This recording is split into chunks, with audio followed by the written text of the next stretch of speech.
Being a good dungeon master is so much more than just building a great world. You can create an incredibly detailed and unique world with its own plots, cultures, creatures, and magic systems, but if you don't understand the basics of how to run a game or are too focused on the details of your world, then your players may become bored, or even worse, you can get burnt out. A rich world does not necessarily feel lived in. You need to find ways for your players to interact with the world and the NPCs within it. You can have all the histories of every country and every city properly fleshed out and then suddenly realize you never created the individual stories. Think about it. How old are you right now? You as the viewer. Think about all the different experiences that have made you who you are, all the memories and tragedies and beautiful moments. That's what creates a real living experience. It's the little things, not the world we live on. Also, there can be such thing as building too much. Sure, it's nice to have a well-detailed world, but if you build too much and let the details bog down the game, then your players may become overwhelmed. When this happens, the story loses its purpose and your players lose interest, and ultimately it just becomes a sandbox, which might be great for some, but have you ever played a video game that had all the mechanics, the world, but when walking around in it, none of the NPCs felt real? Take Red Dead Redemption, for example. What made that game win more than 200 awards is that every single person you walked up to and interacted with had something to say. They had an experience to offer. I'd say it's better to build one incredible city and focus a story there than to try and create an entire world. In addition, what makes your world so amazing to you may not be what your players like about it. You may have a great plan for your world, but you need to make sure that the stories and adventures you create fit the personalities of your players, and that they are also offering stories that shape it as well. After all, your players are part of your world's history the moment they sit down and start playing with you.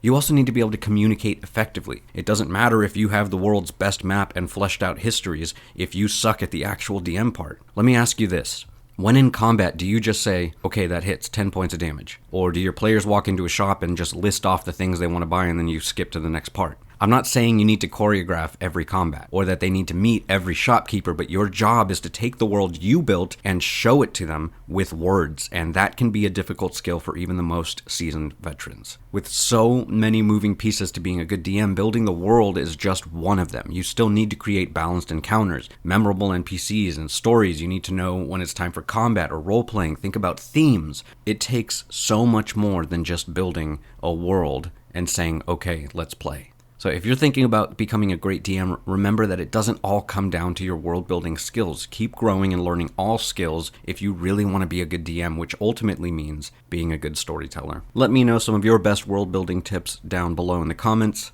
Thank you so much for watching. As always, please don't forget to like and subscribe, feed your Displacer Beasts, and we'll see you next time, adventurers.